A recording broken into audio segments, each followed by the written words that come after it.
There's a hiking trail near my school that goes up about 2 miles to a ridge with a beautiful view of the entire valley. It's one of those spots where, if you time it right, you can catch the sunset and watch the sky shift into layers of gold, purple, and deep blue. A great way to clear your head, but also not the kind of place you want to be stuck after dark. One Saturday evening, a few friends and I decided to make the hike. We got to the top without any issues, took in the view for a bit, and then realized we had terrible timing. The sun was already starting to set by the time we began the 2-mile descent. Not ideal, but we knew the trail well enough. At first, it was just eerie, the kind of unsettling feeling you get when you're deep in the woods, and the light is slipping away faster than you expected. The wind rustled through the trees, the path darkened by the minute, and every little sound felt amplified. I was already on edge because I'm a pretty paranoid person in general, but I kept quiet and focused on getting back down. Then, out of nowhere, my friend stopped abruptly. "What's that?" I squinted in the direction he was looking, but my eyesight isn't great, and I didn't see anything at first. Then my other friend, who was a guy, spoke, his voice low and uneasy. "It's a girl." I felt a chill crawl up my spine. We were in the middle of the woods at night. There wasn't a single other person on the trail when we came up, and now, somehow, there was just a girl. As we got closer, I finally saw her. She was sitting on the ground in a pile of leaves, knees pulled tightly to her chest, rocking back and forth. Her head was tilted downward, and she was wearing nothing but a thin pink nightgown. It was February. Everything about it was wrong. At first, my friends and I thought maybe she was just on a really bad trip. It wouldn't be the first time we'd seen someone in rough shape in the woods. One of our own friends had ended up in a similar state before. We debated whether or not to ask if she needed help, but then one of my friends grabbed my arm. "She's holding a knife." I froze. Sure enough, cradled in her lap, barely visible in the dim light, was a long, glinting blade. I turned to my friends, trying to play it cool but internally losing my shit. We didn't run, didn't scream. We just picked up the pace and kept walking, throwing nervous glances behind us. Still trying to rationalize it, we started joking with each other, saying things like, "Man, that's got to be the worst trip ever," just to calm ourselves down. But inside, none of us were laughing. And then we saw him. A man came sprinting up the trail, moving frantically like he was searching for something or someone. His clothes were slightly disheveled, his expression wild with panic. When he reached us, he barely took a second to catch his breath before blurting out, "Have you seen my daughter?" His daughter. I wanted to believe him. I really did. But something wasn't adding up. The girl we saw was at least 20, not a child. And the way she was dressed, the way she was acting, the knife, something about the whole situation felt wrong. Without thinking, we all shook our heads. "No, sorry, we haven't seen anyone." We kept walking, faster this time. The second we were far enough away, we booked it. We ran the rest of the way down, our hearts pounding, the shadows stretching longer with every step. When we finally reached the parking area, we realized something else. There wasn't a single other car parked there. No car meant no way for the man to have driven there, which meant either he had been out there for a long time or he had been waiting for someone. We didn't stick around to figure it out. We called the police and reported what we had seen, describing the girl, the knife, and the man asking about his daughter. They said they'd send someone to check it out, but we never heard anything after that. No updates, no news, nothing. To this day, I have no idea what was going on in those woods that night, and honestly, I don't think I want to know.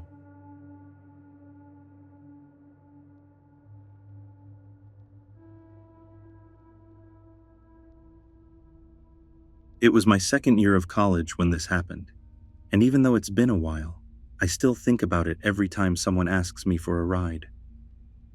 I was 20 years old, living in a college town where crime was mostly just petty theft. and the occasional sketchy encounter. The apartment complex my friends lived in had a reputation for parties, break-ins, and people getting their stuff stolen if they weren't careful. It was February, freezing cold, and I was bored out of my mind at home. Instead of sitting around doing nothing, I figured I'd head over to my friend's place and be bored with them instead. It was late, but that didn't really matter. We were the type to stay up until at least 3 a.m. I got in my car and made the short drive to their apartment. As I pulled into the lot and parked, I noticed a guy walking toward me. He was tall, broad-shouldered, and moved with purpose. He was also a complete stranger. Immediately, I looked away and picked up my pace, heading toward my friend's door. My instincts told me to just get inside and lock the door behind me. Before I could make it, I heard him call out, "Hey man, can I ask you something?" I hesitated. He kept talking. "I was wondering if I could get a ride back to my house.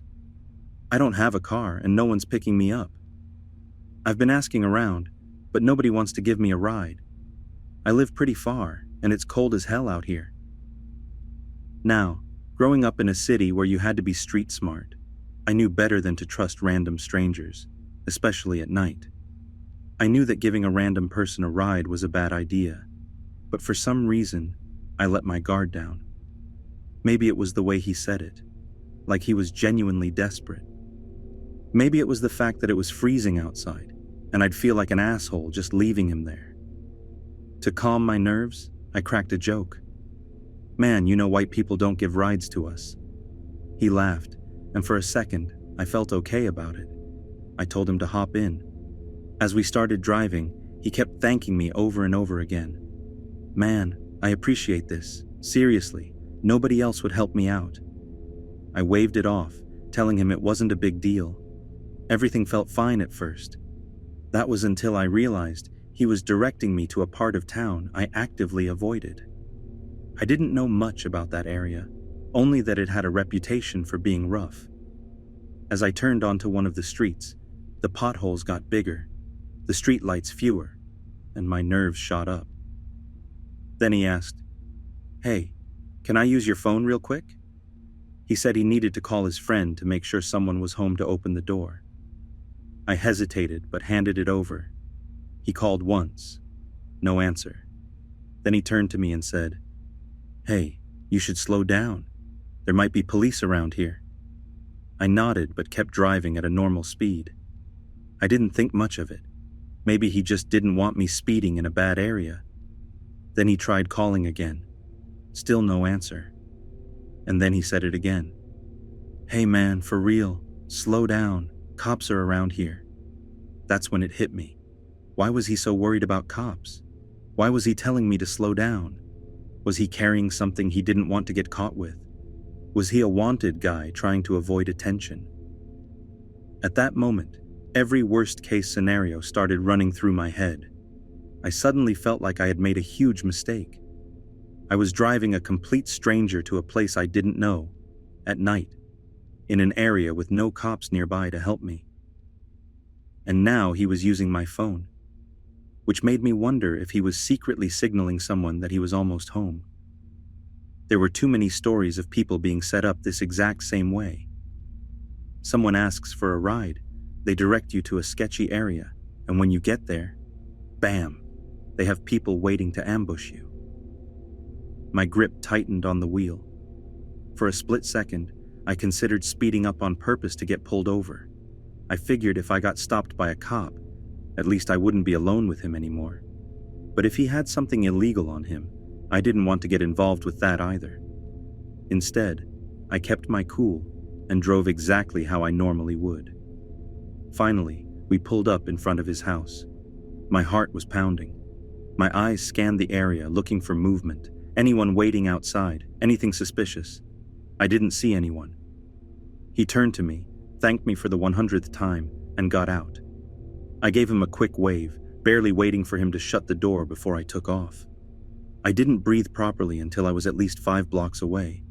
The entire ride home, my hands were tight around the wheel and my mind was racing. Who was that guy? Why was he so concerned about police? Was I overreacting? Or had I just narrowly avoided something really bad? I'll never know. But one thing I do know, I'll never give a random person a ride at night again.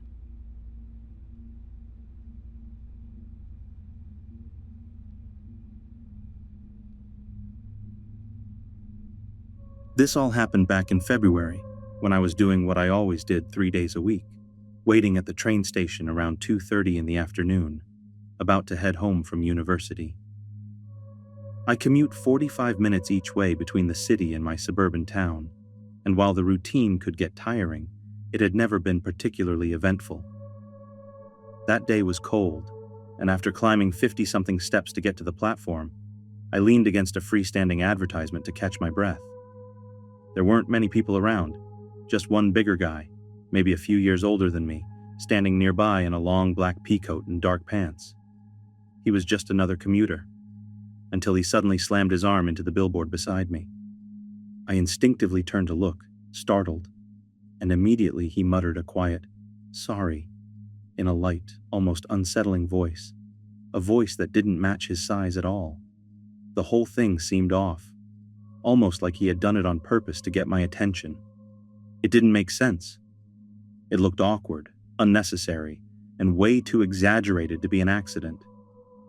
Before I could fully process it, he started making conversation. Now, I try to be open-minded with strangers.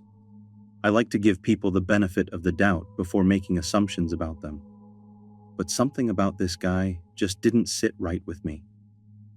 Still, the train arrived within minutes, and like everyone else, we piled onto the crowded car.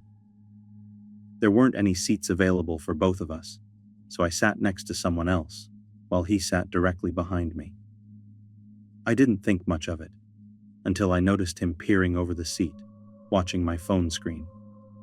At first, I ignored it and just focused on my game. But when we got to the last stop and the train emptied out, he stayed where he was. As I got up to leave, he finally spoke. "Candy Crush?" I turned and gave him a polite smile, telling him how addicted I was to it before making my way toward the exit. The conversation seemed normal enough, until he casually dropped something that made my stomach twist. "So, I see you go to school on Mondays, Wednesdays, and Fridays. I always see you at the station in the morning and afternoon." I stopped mid-step. I hadn't told him that. I hadn't even mentioned that I was a student. Sure, I had a backpack and casual clothes, but that could have meant anything. He wasn't just guessing. He had been watching me. Still, I brushed it off and kept things lighthearted. "Yeah, I do." I figured maybe he just happened to notice me around, and it wasn't that weird. Right? Then we reached the parking lot. I expected to part ways, so I smiled and said, "Well, this is me. Nice meeting you." Then he smiled and replied, "Wait, I parked there too." And sure enough, his car was right next to mine. The lot was huge. What were the odds? His car was an old red Monte Carlo, and as I fumbled for my keys, he bragged about it, going on and on about how great it was. I pretended to be interested, said goodbye, and quickly got into my car. That Friday, I saw him again on the train ride home. This time, I didn't avoid sitting next to him, figuring maybe I'd be able to decide if I was just being paranoid. Nope. The entire conversation was forced. He talked way too much about himself, trying hard to impress me. How he played blues guitar at parties, which didn't sound like much of a party, to be honest. How he worked at McDonald's, which he also weirdly bragged about. It was painfully awkward, and the eye contact was unnerving. He'd just stare at me even when I'd look away. By the time we got off the train, I was ready to bolt. But once again, as I reached my car, I saw his car was parked next to mine. It was too much of a coincidence now. As we stood by our cars, he finally asked the inevitable question, "Can I get your number?" I didn't want to flat out reject him, so I offered Facebook instead. My plan was that he'd add me, see that I was in a 5-year relationship, and back off. He seemed a little disappointed, but agreed. That weekend, I thought a lot about how much I didn't like being around this guy. After talking to my friends, I decided I'd avoid him from now on. Monday came, and I made a point to arrive at the station early so I could stand farther down the platform and avoid running into him. No sign of him. But just as I let my guard down, I felt a tap on my shoulder. I turned, and there he was. I gave him a quick nod and immediately boarded the train, making sure to sit somewhere he couldn't follow. Thankfully, we got split by the conductor. But then, my phone buzzed. A message. From him. "Sorry, got caught up with the conductor," I responded vaguely. "No problem, I just wanted to listen to music by myself today anyway." That should have been a clear enough hint. It wasn't. By now, I was genuinely freaked out. When we arrived at our stop, I called my boyfriend just to look busy and to have someone on the line in case anything happened. As I made my way through the parking lot, I took weird, inconvenient paths, weaving between rows of cars, trying to shake him off. But he followed me. No matter which way I turned, he stayed on my tail. At one point, I deliberately dropped the word babe into my phone conversation, hoping he'd hear and back off. He didn't. I sped walked to my car and, thankfully, this time he wasn't parked next to me. I jumped in, locked the doors, and got the hell out of there. I avoided him for another 2 weeks. Finally, when he saw me at the station again, he approached, waved at me, and asked, "Where have you been? It's been 2 weeks." Like he was keeping track. I took a deep breath and told him straight up, "I realized I prefer to be by myself at the station just listening to music. I'm sorry." His entire face changed. His expression turned cold, and he scowled like I had just personally insulted him. "Okay," he snapped, then turned and walked off. I felt relieved. I thought it was over. But then, on my drive home that day, something made my heart stop. I saw an old red Monte Carlo, his car, speeding down the opposite road. His town was in the other direction. He had no reason to be there. Was he following me? Had he been trying to figure out where I lived? I never saw him up close again, but every now and then, I'd catch him lingering near the top of the train station stairs, his eyes following me as I passed. He hasn't spoken to me since.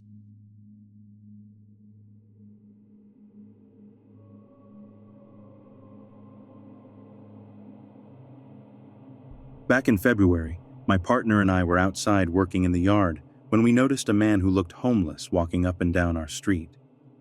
We watched him for a while but didn't think much of it. The next day, he showed up again. This time, he walked straight up my driveway and sat down on my porch like he belonged there. When we asked him what he was doing, he smiled and said, "I'm going to fix this place up real nice, get myself a dog, plant some flowers out front." I stared at him, trying to make sense of what he just said. "You're what?" He sighed like I was the one being unreasonable. "I live here now," he said. "I have the papers to prove it." Then, as if that settled everything, he handed us a piece of paper. It wasn't a lease. It wasn't a deed. It wasn't anything that even remotely gave him permission to be on my property. It was a change of address form from the State Housing Authority. He had literally just changed his mailing address to my house. I had never met this man in my life. Neither had my partner. We told him to leave. He refused. We told him again, and he got annoyed, saying something about how he was allowed to be here and I needed to stop making a scene. That's when I pulled out my phone and told him if he didn't leave, I'd be calling the cops.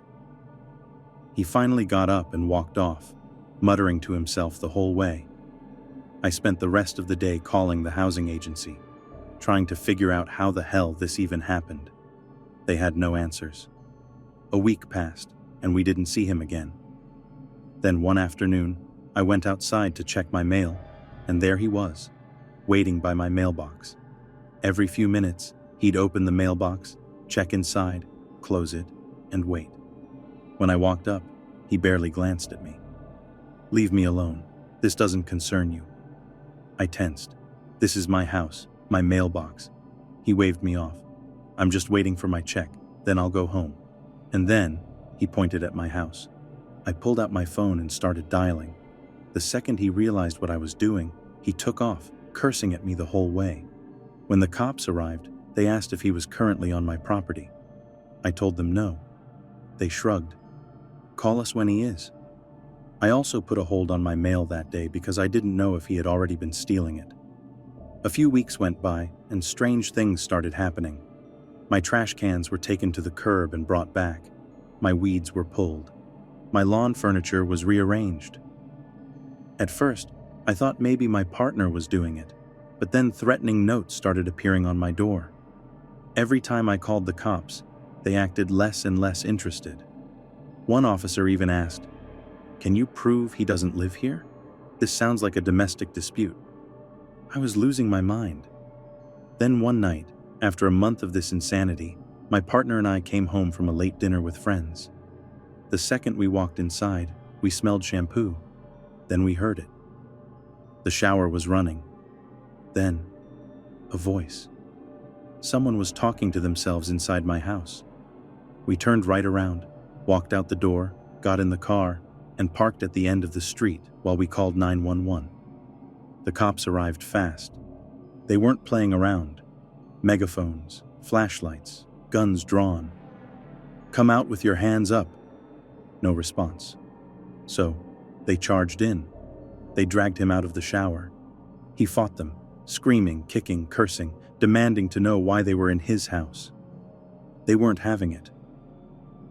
After a struggle, they pulled him, still dripping wet, into the hallway. They told him to put on shoes, and when he didn't have any, they grabbed a pair of my partner's shoes from by the front door and forced him to wear them. Then they hauled him outside. Once the paperwork was done, we were finally allowed back inside. The place was a wreck. Every single window was smashed. The leftovers in the fridge were gone.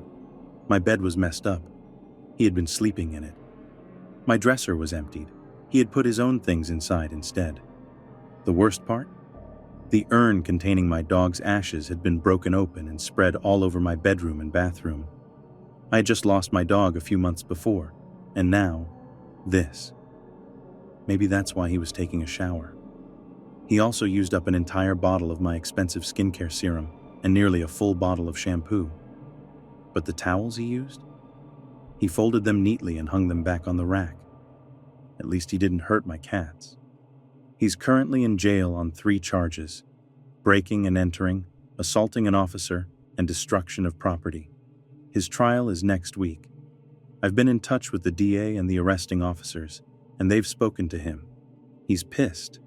Not because he got caught, not because he's in jail, but because he's worried no one is watching his house while he's locked up. And of course, I'm still getting his mail.